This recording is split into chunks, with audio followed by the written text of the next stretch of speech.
அதிகாரம் உத்தரப்பிரதேசுக்கோ பீகாருக்கோ குஜராத்துக்கோ மட்டுமல்ல. நம்மளுடைய குரல் சட்டமன்றத்தில் ஒலித்தது போல ஒரு நாள் பாராளுமன்றத்தில் ஒரு பிரதம மந்திரியாக ஒலிக்க வேண்டும். இப்போ தமிழ்நாடே உற்று நோக்கக்கூடிய இந்த சட்டமன்ற பேச்செல்லாம் பார்த்துருப்பாங்க. ஆதவர்ஜன் வந்து ஒரு முக்கியமான விஷயத்தை சொல்லியிருக்காரு. அதை நோட் பண்ணிக்கலாம். தமிழ்நாட்டுல வந்து பிரதமர் ஒருத்தர் வேணும். ஏன்னா வந்து இங்க சட்டசபையில ஒலிக்கிற மாதிரியே நாடாளுமன்றத்திலையும் நம்மளுடைய குரல் வந்து ஓங்கி ஒலிக்கணும் அப்படின்ற ஒரு விஷயம். தென்னிந்தியாவிலிருந்து ஏன் தமிழ்நாட்டிலிருந்து ஒரு பிரதம மந்திரி எதிர்காலத்தில் உருவாக்கப்பட வேண்டும். சார் தான் வேற என்ன, அவங்க இன்னும் ஓப்பனா வந்து சட்டசபையில போய் சொன்னா இன்னும் சண்டை வேற மாதிரி போயிருக்கு, அதனால சொல்ல மாட்டாங்க. அப்புறம் கொடுக்க வேண்டிய நிதியும் கொடுக்க மாட்டாங்க, கட் பண்ணிடுவாங்க. சூரியனால் வேர்த்தது, நீங்கள் வந்த பிறகு சூரியனுக்கே வேர்த்தது. அது இல்லாம வேளாண் துறை அமைச்சர் இன்னைக்கு ஒண்ணு பேசியிருக்காரு, அதை பாத்தீங்க நீங்க? பார்த்தேன். ஏன்னா வந்து வேளாண் துறை அமைச்சர் வந்து சூரியனாலதான் எல்லாருக்கும் வியர்க்குமா, இது வந்து சூரியனுக்கே வியர்த்துச்சான். யாரை பார்த்தனா முதலமைச்சரை பார்த்தாங்க. இது முதலமைச்சர் கேட்டாரா இல்ல முதலமைச்சர் கேட்டாரா?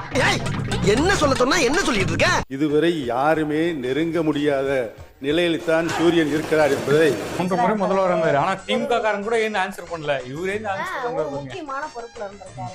திமுக எதிர்கட்சி தலைவர் உதயநிதி அவர்களே அமைதியா இருக்காங்க. நேரு மூத்த அமைச்சர் அவரும் அமைதியா இருக்காங்க. ஓபிஎஸ் அவர்களுக்கு தான் வேர்த்திருக்குது. விஜய் சாரை பார்த்து ஒய் திடீர் எமோஷனல். என் நண்பனை யாரும் கலாச்சா நம்மளால சும்மா இருக்க முடியாது. அப்படி சொல்ற என் செயலாளரே. நானே போட போறேன் சட்டம், பொதுவில் நன்மை புரிந்திடும் திட்டம். பொறுமை இருந்தால் மனிதனாகலாம், மூன்றும் இருந்தால் தலைவனாகலாம். விஷயம் நான் மணப்பாறை மாடு கட்டின்னு பாகரன் ஐயா பாடி இன்னைக்கு ஒரு பாட்டு பாடியிருக்காரு. அதையும் பார்த்துருப்பீங்கன்னு நினைக்கிறேன். மரியவில்சன் சார் ஒரு பாட்டு பாடியிருக்காங்க. ஒட்டுமொத்தமா சட்டசபையில வந்து எல்லாரும் பாட்டு பாடி கொண்டாடிக்கிட்டு இருக்காங்கன்னு நினைக்கிறேன். வெறியாயி மன உளைச்சுக்கு ஆளாயிட்டேன். ஏன்னா ஒசூர்லயும் கர்நாடகாவுக்கும் வந்து ஏர்போர்ட் கட்ட போறாங்க அப்படின்னு சொல்லிட்டு ஒரு தகவல் அப்படியே அமைச்சர் கீர்த்தனா ஒரு பதில் சொல்லியிருப்பாங்க. பாத்தீங்களா, டிஎம்கே எல்லாம் என்ன பேசினாலும் அதுக்கு உடனே வந்து பதிலடி கொடுக்குறோம். எனக்கு வந்து எவிடன்ஸ் கொடுங்க, எவிடன்ஸ் இல்லாம பேசக்கூடாது. அதாவது ஒசூர்ல வந்து நாங்க ஏர்போர்ட் கட்ட போறோம் அப்படின்னா வந்து நீங்க 19 ரூபா இப்படி சொல்றது அப்படின்றது எவ்வளவு ஒரு அபத்தமான விஷயம் சட்டமன்றத்துல. அது மட்டும் இல்லாமல் சட்டசபை ஒரு பக்கம் இன்ட்ரெஸ்டிங்காக போயிருக்கு. இன்னொரு பக்கம் பார்த்தீங்கன்னா கோயம்புத்தூரில் ஒரு கொடூர சம்பவம் நடந்திருக்கு. ஒரு மாணவரை வந்து கொடூரமாக கொலை பண்ணியிருக்காங்க. அதை பற்றி எதிர்கட்சி செயலர் உதயநிதி அவர்கள் சட்டமன்றத்தில் கேள்வி எழுப்பியிருக்காரு. 5 வருஷம் எடுக்கல ராஜேஷ். லாஸ்ட் 1 இயரா நடந்த விஷயம் எல்லாம் பார்த்தேன். பீகார்ல இருந்து வந்த ஒரு குடும்பம் அந்த பெண்ணை வந்து அவன் கணவன் முன்னாடியே கொண்டாங்கல்ல, அது ஞாபகம் இருக்குதா? இது எல்லாத்தையும் விட ஒரு கொடூரமான சம்பவம் கள்ளச்சாராயம் மரண வழக்கு. இவ்வளோ விஷயத்த வச்சுக்கிட்டு ஆனா காவல்துறை சரியா இல்லை அப்படின்னீங்கன்னா, காவல்துறை இதுக்கு முன்னாடி என்ன பண்ணுச்சுன்றதை நீங்க கவனிச்சிருந்தீங்கன்னா இன்னைக்கு காவல்துறை நல்லா இருந்திருக்குன்றத நான் அக்செப்ட் பண்ணுறேன்.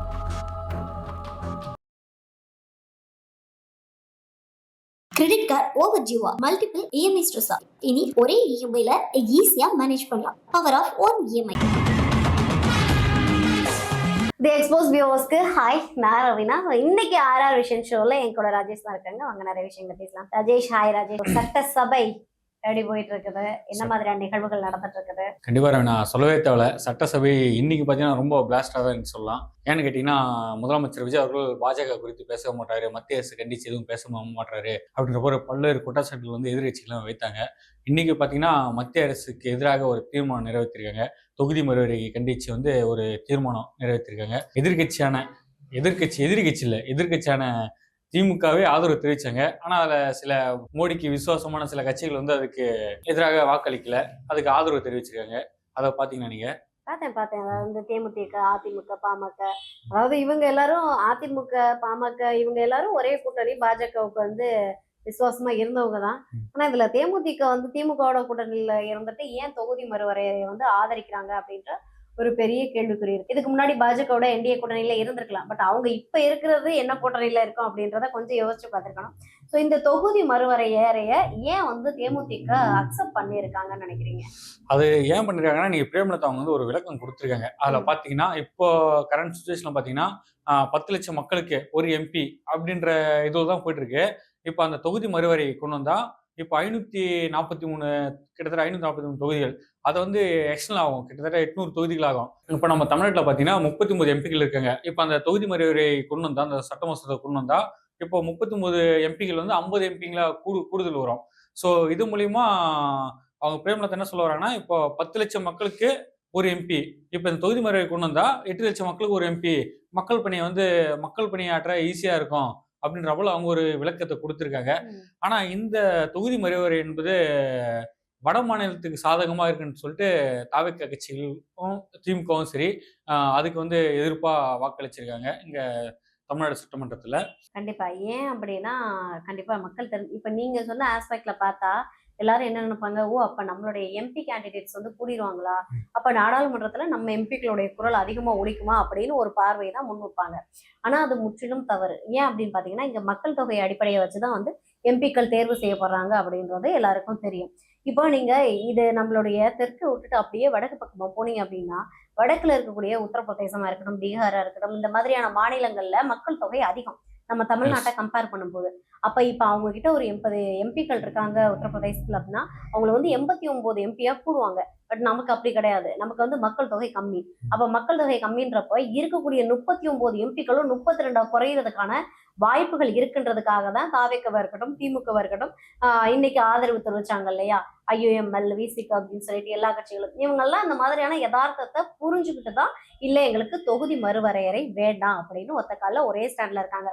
உண்மையாவே இன்னைக்கு இதுல வரவேற்கத்தக்க விஷயம் என்ன அப்படின்னா, நான் ஏகனைக்கு முகனையா தான் பண்ணுவேன், நான் எதிர்க்கட்சியா தான் செயல்படுவேன் அப்படின்னு இல்லாம, நம்மளுடைய உரிமைக்காகவும் சுய ஆட்சியை பாதுகாக்கணுன்றதுக்காகவும் எல்லாருமே வந்து ஒன்னா நின்னது அப்படின்றது வரவேற்கத்தக்க விஷயம். இது இந்த விஷயத்துல மட்டும் நடந்திருக்கான்னு கேட்டா, நேத்து நடந்தது நீட்டுக்கு எதிராக கொண்டு வந்தாங்க இல்லையா தீர்மானம், அந்த தீர்மானத்துக்குமே வந்து டிஎம்கேவும் ஆதரவு தெரிவிச்சிருக்கு. கண்டிப்பா இது எல்லாமே வந்து வரவேற்கக்கூடிய ஒரு விஷயம் தான். ஸோ தொகுதி மறுவரையறை இங்க வந்து எதிர்த்திருக்கிறாங்க அப்படின்றது உண்மையாவே வரவேற்கக்கூடிய விஷயம் தான். அதுக்கு ஒரு தீர்மானம் கொண்டு வந்தது உண்மையாவே விஜய் சாரோடைய ஸ்டாண்ட்ல இன்னும் அவர் ஸ்ட்ராங்கா இருக்காரு அப்படின்றத காட்டுது. இன்னொரு விஷயம் பார்த்தீங்கன்னா, இப்போ தமிழ்நாடே உற்று நோக்கக்கூடிய இந்த சட்டமன்ற பேச்செல்லாம் பார்த்துருப்பாங்க எல்லாருமே. தமிழ்நாடே உற்று நோக்குது நாளுக்கு நாள் இந்த சட்டமன்றத்தில் என்ன நடக்குது சொல்லிட்டு. ஆதவர்ஜன் வந்து ஒரு முக்கியமான விஷயத்த சொல்லியிருக்காரு. அதை நோட் பண்ணீங்களா? தமிழ்நாட்டுல இருந்து பிரதமர் ஒருத்தர் வேணும். ஏன்னா வந்து இங்க சட்டசபையில ஒழிக்கிற மாதிரியே நாடாளுமன்றத்திலையும் நம்மளுடைய குரல் வந்து ஓங்கி ஒழிக்கணும் அப்படின்ற ஒரு விஷயத்தையும் பதிவு பண்ணியிருக்காரு.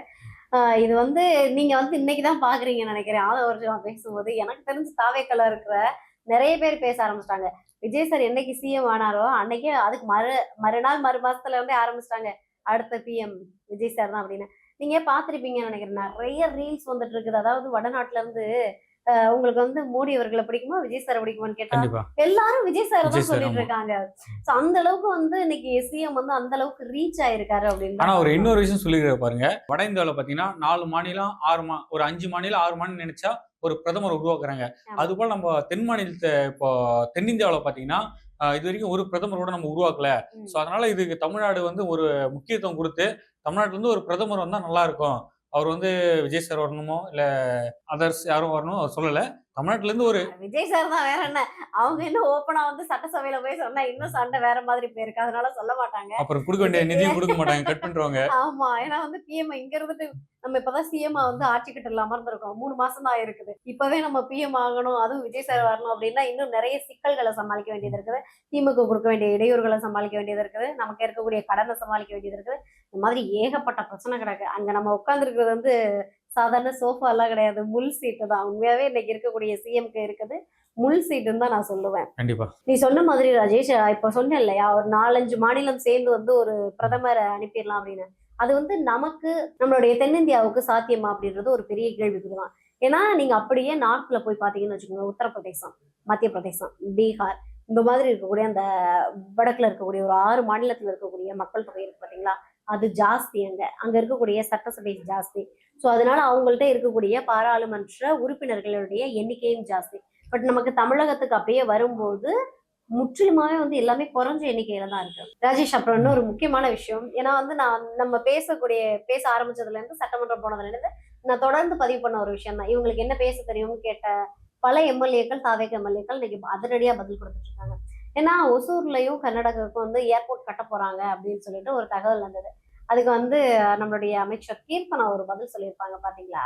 ஆமா ரவீனா, நல்லா ஒரு சரியான பதிலடி கொடுத்தாங்கன்னு சொல்லலாம். கண்டிப்பா. ஏன்னா நீங்க தொடர்ந்து சட்டசபையை நோக்கும் போது பாருங்க, எங்க டிஎம்கே எல்லாம் என்ன பேசினாலும் அதுக்கு உடனே வந்து பதிலடி கொடுக்குறோம். கீர்த்தனா அவர்கள் வந்து எந்திரிச்சு ஒரே ஒரு விஷயம் தான் கேட்டாங்க, எனக்கு வந்து எவிடன்ஸ் கொடுங்க, எவிடன்ஸ் இல்லாம பேசக்கூடாது. அதாவது சட்டசபை அப்படின்றது மக்களுக்கான பிரச்சனையை பேசக்கூடிய இடம். அது வந்து நேரலையில ஒளிபரப்பு பண்ணப்படுது இல்லையா?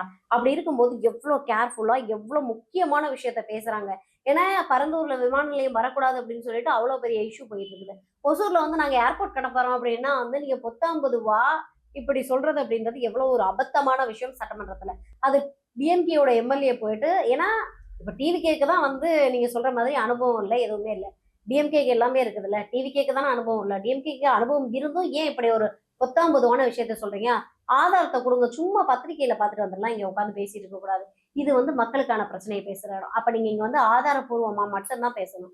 அதை விட்டுட்டு உங்களுக்கு தோன்ற விஷயம், செய்தியில பார்த்தேன், தகவலா கேட்டேன், இந்த மாதிரி எந்த விஷயத்தையும் சட்டசபைக்கு கொண்டு வராதீங்க அப்படின்னு சொல்லிட்டு நெத்தியில எடுத்த மாதிரி ஒரு பர்ஃபெக்டான விஷயத்த சொல்லி. ஆமா, இப்போ பாத்தீங்கன்னா இப்போ எல்லாமே டிவிக்கு அமைச்சு அவங்க பேசுறதுக்கு எல்லாத்துமே உடனே பதில் வந்து தரமா கொடுக்குறாங்க.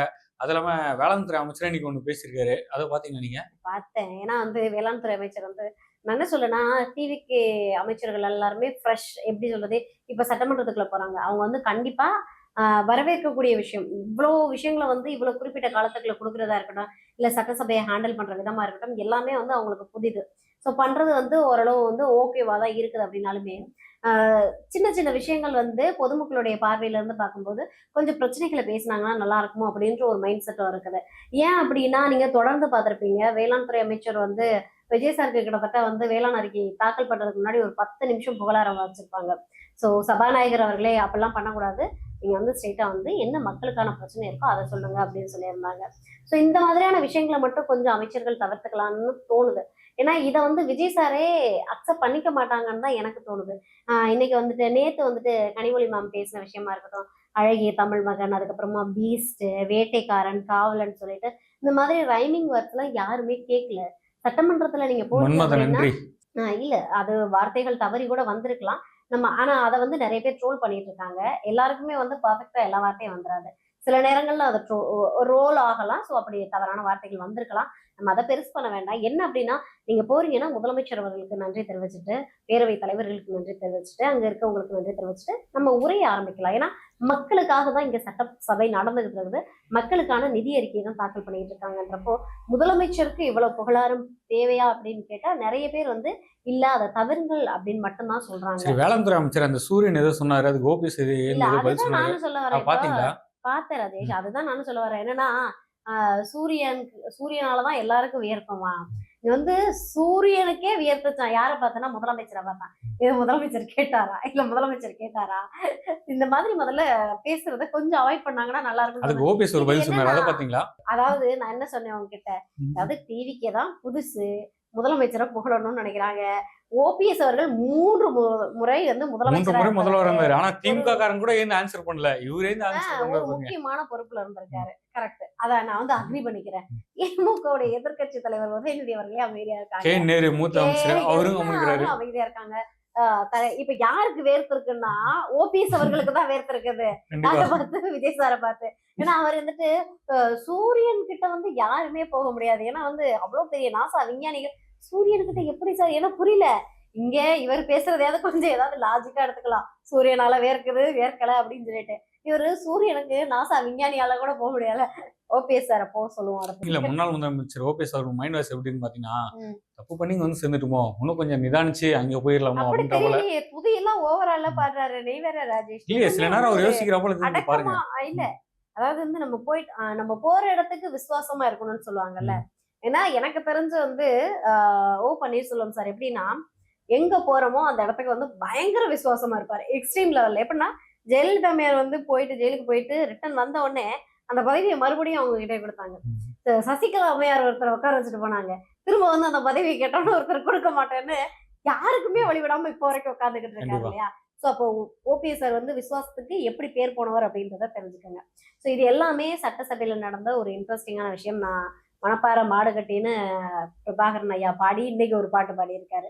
அதையும் பார்த்திருப்பீங்கன்னு நினைக்கிறேன். மரிய வில்சன் சார் ஒரு பாட்டு பாடியிருக்காரு. ஒட்டுமொத்தமா சட்டசபையில வந்து எல்லாரும் பாட்டு பாடி கொண்டாடிக்கிட்டு இருக்காங்கன்னு நினைக்கிறேன். பல திண்டாட்டம் இருக்குது. உண்மையை சொல்லணும்னா தமிழகத்துல பல திண்டாட்டம் இருக்குது, பல பிரச்சனை இருக்குது. பலர் வந்து வேலை இல்லாம இருக்கிறாங்க, பலர் பல கஷ்டத்துல இருக்காங்க. தமிழ்நாடு கடன்ல தத்தளிச்சுக்கிட்டு இருக்குது. சட்டசபையில போயிட்டு நிதி அறிக்கை தாக்கல் பண்ணிட்டாங்க. அதை எப்படி நிறைவேற்ற போறாங்க அப்படின்றதும் ஒரு பெரிய கேள்வியா இருக்குது. பார்ப்போம், பொறுத்திருந்து பார்ப்போம் இவங்க எப்படி நிறைவேற்ற போறாங்க அப்படின்னு. மரியவெல்சன் சார் வந்து தமிழ் பேச தெரியலன்னாரு. அவர் ஒரு பாட்டு பண்ணார் பாத்தியா அன்னைக்கு. ஆமா. அவர் தமிழ் தெரியல, கிறிஸ்தவம் வந்து எனக்கு வந்து போதிச்சுச்சு, அதை வந்து எந்த தமிழும் கத்துக் கொடுக்க முடியாது அப்படின்னாரு. அந்த வார்த்தையை வந்து உண்மையாவே நானும் அக்செப்ட் பண்ணிக்கல. எல்லாருக்கும் ஒவ்வொரு மதம் பெருசு, ஒவ்வொரு அவங்களுடைய லாங்குவேஜ் பெருசு, அதை வந்து நம்ம மதிக்கிறோம். அது சட்டசபையில பேசணுன்ற எந்த அவசியம் இல்லை. இன்னைக்கு வந்து பாட்டு பாடினாரு. இந்த பாட்டு பாடினதுமே இன்னைக்கு அவசியம் இல்லாத ஒரு கருணைக்கு வல்லனா, அதுக்கப்புறம் வந்து கடமைக்கு வீரனா, அதுக்கப்புறம் ஏதோ ஒரு தலைவன் சொல்லி எல்லாமே 3 சேர்ந்ததுதான் எங்க அண்ணன் அப்படின்றாரு. இதுவுமே வந்து விஜய் சார் அக்செப்ட் பண்ணிக்க மாட்டாரு. ஏன்னா சட்டசபை மக்களுக்கான ஒரு இடம், மக்களுடைய பிரச்சனையை பேசக்கூடிய இடம். ஒட்டுமொத்தமா நிறைய விஷயங்கள் வந்து சட்டசபையில நடந்திருக்கு, விவாதங்கள் நடந்திருக்குது, நிறைய நல்ல விஷயங்களும் இருந்தது, சில ஏற்றுக்கொள்ள முடியாத விஷயங்களும் நடந்தது. ஸோ நம்ம அதுல இருந்து கடந்து வரலாம் அப்படின்னு நினைக்கிறேன். இதெல்லாம் வந்து எப்படி நிறைவேற்ற போறாங்க அப்படின்றதுதான் பெரிய கொஸ்டின் மார்க்கா இருக்கும். எனக்கு தெரிஞ்சு தாவேக்காவுக்கு வந்து கொஞ்சம் கடினமான காலம் தான் அது. ரவீனா, அது மட்டும் இல்லாம சட்டசபை ஒரு பக்கம் இன்ட்ரெஸ்டிங்கா போயிருக்கு. இன்னொரு பக்கம் பாத்தீங்கன்னா கோயம்புத்தூர்ல ஒரு கொடூர சம்பவம் நடந்திருக்கு. ஒரு மாணவரை வந்து கொடூரமா கொலை பண்ணியிருக்காங்க. அதை பத்தி எதிர்கட்சி தலைவர் உதயநிதி அவர்கள் சட்டமன்றத்துல கேள்வி எழுப்பியிருக்காரு. இது போல அந்த குடும்பத்துக்கு நீதி வாங்கி தரணும் அப்படின்ற போல கேட்டிருக்காரு. பாத்தீங்களா? நீதியை பத்தி நிதி பேசுறாரு அப்படின்றதே பெரிய ஆச்சரியமான ஒரு விஷயம் தான். உண்மையாவே இது வந்து கண்டிக்கத்தக்க விஷயம். இதுக்கு கண்டிப்பா தாவேக்கா உரிய நடவடிக்கை எடுக்கும் அப்படின்னு தான் நான் நம்புறேன். ஏன்னா பல விஷயங்களுக்கு வந்து தாவேக்கா நிர்வாகிகள் மேல வந்து புகார் எழுந்தப்போ டக்கு டக்குன்னு யோசிக்காம கைது நடவடிக்கைகள் தாவேக்கா எடுத்துட்டு இருந்தது. நிறைய பேரை பணியிடை மாற்றம் செஞ்சாங்க, பணியில இருந்து நீக்கவும் செஞ்சாங்க. அதே போல இந்த அமுதன்ற மாணவனுக்கு இவங்க வந்து உரிய நீதி வாங்கி கொடுப்பாங்க அப்படின்னு எனக்கு தோணுது. இதை வந்து நம்ம நிதி அவர்கள் பேசுறாங்கல்ல, நிதினா யாருன்னு புரியலையா? புரியுது. நம்மளுடைய உதயநிதி அவர்கள், அவங்களுக்கு வந்து ஒரு விஷயம் புரியல, யதார்த்தம் புரியல. ஏன்னா நான் வந்து இந்த 5 வருஷம் எடுக்கல ராஜேஷ். லாஸ்ட் 1 இயரா நடந்த விஷயம் எல்லாம் பார்த்திருக்கீங்களா? நீங்க இந்த ஜூலை 2026 ஜனவரியில ஒரு கொடூரமான கொலை நடந்துச்சு, போதையால். அது தெரியுமா? பீகார்ல இருந்து வந்த ஒரு குடும்பம் அந்த பெண்ணை வந்து அவன் கணவன் முன்னாடியே கொண்டாங்கல்ல, அது ஞாபகம் இருக்குதா? 2.5 வயசு குழந்தைய கொண்டாங்களே, ஞாபகம் இருக்கா? திமுக கவுன்சிலர் 2.5 வயசு குழந்தைய வந்து பாலியல் வன்கொடுமை பண்ணாரு, அது ஞாபகம் இருக்கா? அண்ணா யூனிவர்சிட்டியில ஒரு கொடூர சம்பவம் நடந்தது, அது ஞாபகம் இருக்குதா? இல்லைன்னா கோயம்புத்தூர்ல ஒரு கொடூர சம்பவம் நடந்தது மாணவிக்கு, அது ஞாபகம் இருக்குதா?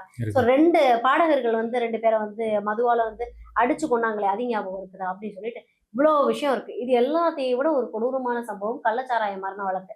இவ்வளோ விஷயத்த வச்சுக்கிட்டு இங்க வந்து சட்டமன்றத்துல இவ்வளவு பெரிய விவாதம், நிதி அறிக்கை போய்கிட்டு இருக்கும்போது இதுக்கு வந்து தாவேக்கா அரசு பொறுப்பில்லாததான் தான் காரணம்.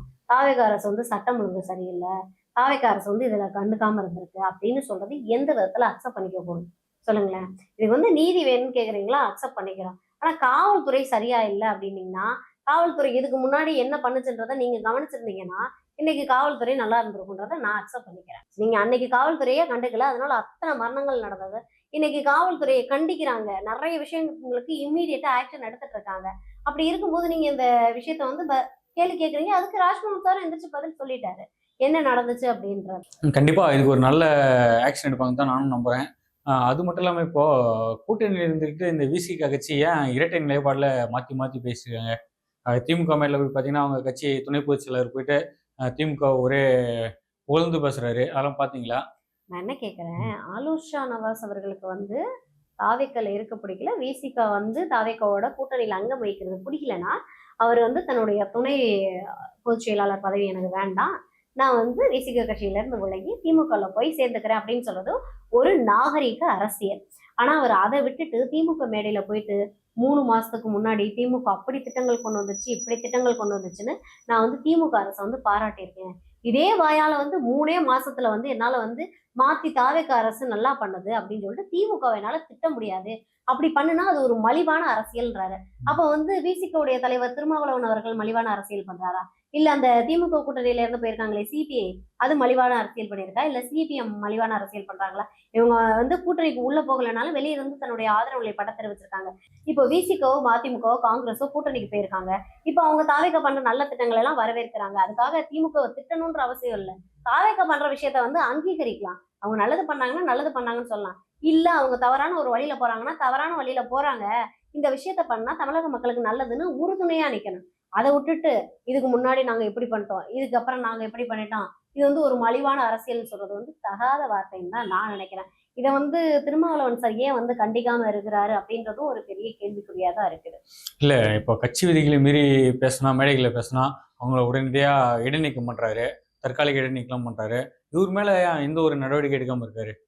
தெரியல, பொறுத்திருந்து பார்ப்போம் என்ன நடக்குது அப்படின்னு. ஏன்னா அரசியல்ல வந்து நிரந்தர எதிரியும் இல்லை, நிரந்தர நண்பனும் இல்லை அப்படின்ற ஒரு கோட்பாட்டை இப்ப யார் எடுத்திருக்கான்னு பாத்தீங்கன்னா திமுகவும் பாஜகவும் எடுத்திருக்காங்க. ஸோ பொறுத்திருந்து பார்ப்போம். இப்ப திமுகவும் பாஜகவும் வந்து பங்காளி ஆயிட்டு இப்ப தாவேகா வந்து முழு எதிரியா மாத்துறதுக்கான வேலையை பார்த்துட்டு இருக்காங்க.